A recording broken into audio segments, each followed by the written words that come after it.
పునీత పౌలు తిమోతికి రాసిన 2వ లేఖ 1వ అధ్యాయము 1వ వచనము నుండి 8వ వచనం వరకు కొన్ని వచనాలను చదువుకుని ధ్యానం చేసుకుందాం.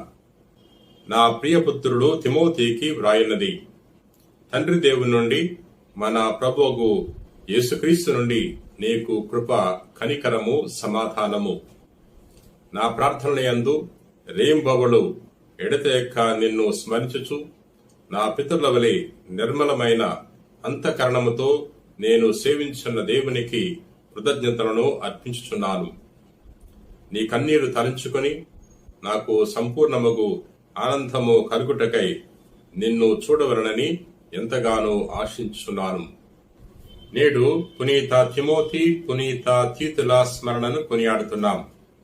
వీరిద్దరు కూడా పౌలు గారి యొక్క సహచరులు. పౌలు గారి యొక్క సువార్త ప్రయాణాల్లో వారు తోడుగా వెళ్లి ఎంతగానో సహకరించి ఉన్నారు. వీరు దేవుని ఎడల అచంచలమైన విశ్వాసము, భక్తి భావాలు కనపరిచారు. తిమోతి గారు ఎఫెసుకు పీఠాధిపతిగా పనిచేశారు. తీతు గారు క్రేతు పట్టణానికి పీఠాధిపతిగా సేవలు అందించి ఉన్నారు. వారు బాగా పరిచర్య చేయాలని పౌలు గారు లేఖల ద్వారా వారిని ప్రోత్సహించి ఉన్నారు. తిమోతికి 2 లేఖలు, తీతుకు 1 లేఖ రాసి వారిని ఎంతగానో బలపరిచి ఉన్నాడు. నేటి మొదటి పట్టణంలో పౌలు గారు తిమోతికి ఈ విధంగా రాస్తున్నాడు, నా ప్రియమైన కుమారుడు తిమోతికి రాయనది. తిమోతిని తాను కుమారుడిగా భావిస్తున్నాడు, ఆధ్యాత్మిక కుమారుడిగా భావిస్తున్నాడు. వారి మధ్య ఉన్నది ఆధ్యాత్మిక సంబంధము రక్త సంబంధము కంటే బలమైనది. ఈ ఆధ్యాత్మిక సంబంధము ప్రతిరోజు మనల్ని బలపరుస్తుంది.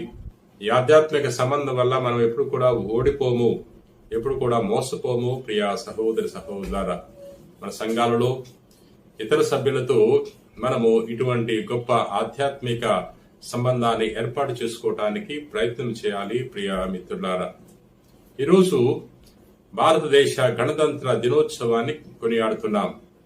ప్రతి సంవత్సరము జనవరి 26వ తారీఖున ఈ పండుగను ఘనంగా కొనియాడుతున్నాం. 1947 ఆగస్టు 15వ తారీఖున భారతదేశానికి స్వాతంత్రం వచ్చింది. కానీ భారతదేశ రాజ్యాంగం అమలు అవటం ప్రారంభమైంది మాత్రం 1950వ సంవత్సరము జనవరి 26వ తారీఖు నుండి. ప్రియా సహోదరి సహోదరులారా, డాక్టర్ బిఆర్ అంబేద్కర్ గారు మన భారతదేశానికి గొప్ప రాజ్యాంగాన్ని ఏర్పాటు చేశారు. ఈ రాజ్యాంగం ద్వారా దేశంలో ఉన్న ప్రతి పౌరుడు కూడా సుఖ సంతోషాలతో జీవించాలి అన్నది ఆయన యొక్క ఉద్దేశము, లక్ష్యము. ప్రతి పౌరుడు సమానమే. ప్రతి పౌరుడికి సమాన హక్కులు, విధులున్నాయి. ఈ రోజు మనం ప్రత్యేకంగా మన దేశ నాయకుల కొరకు ప్రార్థించాలి, అధికారుల కొరకు ప్రార్థించాలి. వారు తమ స్వార్థాన్ని వీడి నిస్వార్థ బుద్ధితో పనిచేయాలని దేవునికి ప్రార్థించాలి. ప్రియ సహోదరి సహోదరులారా, భారతదేశంలో ఉన్న ప్రజలు ఎక్కువగా హక్కుల కొరకు పోరాడుతూ ఉంటారు, కానీ విధులను మర్చిపోతూ ఉంటారు, బాధ్యతలను మర్చిపోతూ ఉంటారు.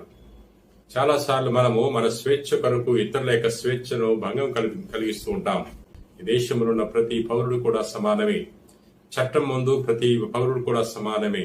కానీ చట్టము కొంతమందికి మాత్రమే చుట్టముగా మారుతున్నది.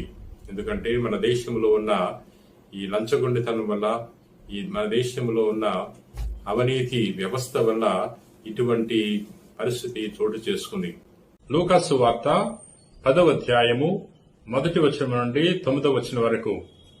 ఆ పిమ్మట ప్రభు 72 నియమించి తాను స్వయముగా వెళ్లవలసిన ప్రతి పట్టణమునకు, ప్రతి ప్రాంతమునకు వారిని ఇద్దరిద్దరు చొప్పున ముందుగా పంపెను. ఆయన వారితో ఇట్లనెను, పంట విస్తారము, కాని పనివారు తక్కువ. కనుక తన పంట పొలమునకు పనివారిని పంపవలసినదిగా యజమానుని ప్రార్థింపుడు. మీరు వెల్లుడి, ఇదిగో తోడేళ్ల మధ్యకు గొర్రెపిల్లల వలె మేము పంపుచున్నాను. మీరు జోరునైనను సంచినైనను పాదరక్షకులనైనను తీసుకుని పోరాదు. మార్గమధ్యమున మీరు ఎవరిని కుశల ప్రశ్నలు అడగవద్దు. మీరు ఏ ఇంట ప్రవేశించినను ఆ ఇంటికి సమాధానము కలుగునుగాక అని చెప్పుడు. శాంతి కాముకుడు అచట ఉన్న ఎడల మీ శాంతి అతనికి కలుగును, లేనిచో అది తిరిగి మీకే చేరును. ఆ ఇంటి వారు మీకు పెట్టు అన్న పానీయములను తినుచు త్రాగుచు అచ్చటనే ఉండుడు. పనివాడు తన కూలికి పాత్రుడు కదా. మీరు ఇల్లిల్లు తిరగరాదు. మీరు ఏ పట్టణంలోనైనా ప్రవేశించినప్పుడు ప్రజలు మిమ్ము ఆహ్వానించి మీ ముందు పెట్టినదేదో దానిని భుజింపుడు. అచ్చటి రోగులను స్వస్థపరిచి దేవుని రాజ్యము మీ సమీపమునకు వచ్చినదని చెప్పుడు. ప్రియ సహోదరి సహోదరులారా, నేటి సువార్తలో యేసు ప్రభు తన శిష్యులను సువార్త ప్రచారముకు పంపుతున్నారు. 72 నియమించి వారిని ఇద్దరిద్దరు చొప్పున గ్రామాలకు, పట్టణాలకు, వివిధ ప్రాంతాలకు ప్రభువు పంపుతున్నాడు. వారితో ప్రభు ఈ విధంగా తెలియజేస్తున్నాడు: పంట విస్తారము, కాని కోతకాండ్రు తక్కువ. కనుక తన పంట పొలమునకు పనివారిని పంపుడు అని పంట యజమానునికి తెలియచేయుడు అని ప్రభు తెలియజేస్తున్నాడు. సువార్తికులు మనకు ఎంతో అవసరము.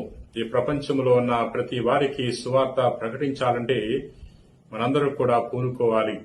కేవలము పాపుగారు, మేత్రాణులు, గురువులు, మఠవాసులు మాత్రమే కాకుండా ప్రతి క్రైస్తవుడు కూడా సువార్త వ్యాప్తిలో భాగస్థుడు కావాలి. ప్రియ సహోదరి సహోదరులారా, మనము తెలుసుకున్న సువార్తను ఇతరులకు చాటు చెప్పవలసిన బాధ్యత మనకున్నది.